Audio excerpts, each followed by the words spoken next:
చారిత్రక అంశాలు గాంధీ బాబు. ఈరోజు మనం మన దేశానికి ఏ రకమైన పేర్లు ఉన్నాయి, ఆ పేర్లు ఎలా మనకు వచ్చినాయి అనే విషయాన్ని గురించి తెలుసుకుందాం. దాదాపు మీ అందరికీ తెలుసు, మన దేశానికి ముఖ్యంగా 3 పేర్లు ఉన్నాయి. ఒకటి భారతదేశం, మనకు మనం పెట్టుకుంది భరతఖండం లేదా భారతదేశం. రెండోది హింద్ లేదా హిందుస్థాన్ లేదా దాన్ని ఇంకో పేరు హిందూ దేశం. మూడో పేరు ఏంటంటే ఇండియా. మన దేశానికి ఈ 3 పేర్లతో పిలువబడతా ఉన్నాం. ఈ పేర్లు మనకు ఎలా వచ్చినాయి, వాటి యొక్క చారిత్రక అంశాలు ఏంటి అనే విషయాల గురించి ఇప్పుడు తెలుసుకుందాం. మనకున్న పేరు, మొదటి పేరు ఏంటంటే భారతదేశం. ఇది ఈ 3 పేర్లలో మనకు మనం పెట్టుకున్న పేరు భారతదేశం లేదా భరతవర్షం. రెండోది మనకి పశ్చిమాసియా వాసులు, పారసీకులు, అరబ్బులు, మహమ్మదీలు మన ఎక్కువగా పిలిచిన పేరు ఏంటంటే హింద్ లేదా హిందుస్థాన్ లేదా అదే హిందూ దేశం. ఇకపోతే యూరోపియన్లు, గ్రీకులు, తర్వాత మనకు ఇంగ్లీష్ వాళ్ళు, వీళ్ళంతా కూడా మన పిలిచిన పేరు ఏంటంటే ఇండియా. కాబట్టి ఈ 3 పేర్లు ఎలా వచ్చినాయి, వాటి యొక్క ఆరిజిన్ ఏంటి అనేది దాని గురించి మనం పరిశీలిద్దాం. మొదటగా భారతదేశం, భరతవర్షం. ఈ పేరు మనకి మనం పెట్టుకున్న పేరు. దాదాపు వేదకాలం నుంచి కూడా ఈ పేరు మనకి వాడబడుతూనే ఉంది.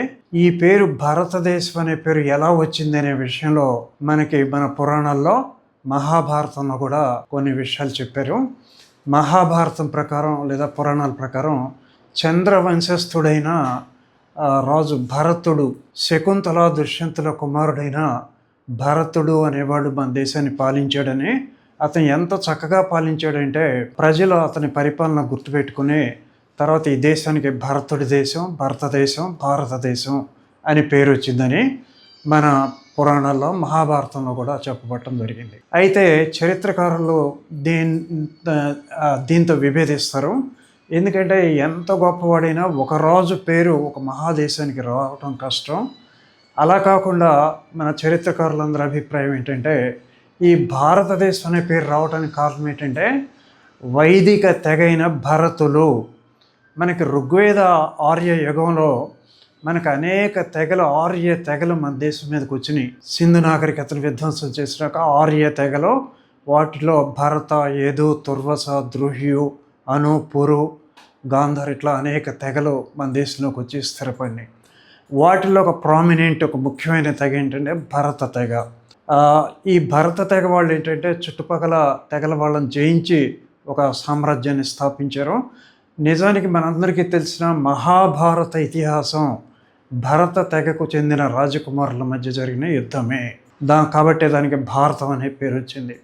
తర్వాత ఈ భరతవంశ రాజులు క్రమేపీ ఉత్తర భారతదేశంలో ఎక్కువ ప్రాంతాలు ఆక్రమించి అవటంతో ఆ ప్రాంతాలన్నిటికీ భారతదేశం అనే పేరు రావటం జరిగింది. క్రమేపీ ఆర్య నాగరికత దక్షిణ పదానికి కూడా విస్తరించడంతో మన దేశం మొత్తానికి భరతఖండం అనే పేర్లు ఏంటంటే రావటం అనేది జరిగింది. అప్పటి నుంచి అంటే సుమారు క్రీస్తు పూర్వం 1500 సంవత్సరాల కాలం నుంచి నేటి దాకా అవిచ్ఛిన్నంగా భరతఖండం అనే పేరు కొనసాగుతుంది. ఇది మనం పెట్టుకున్న పేరు.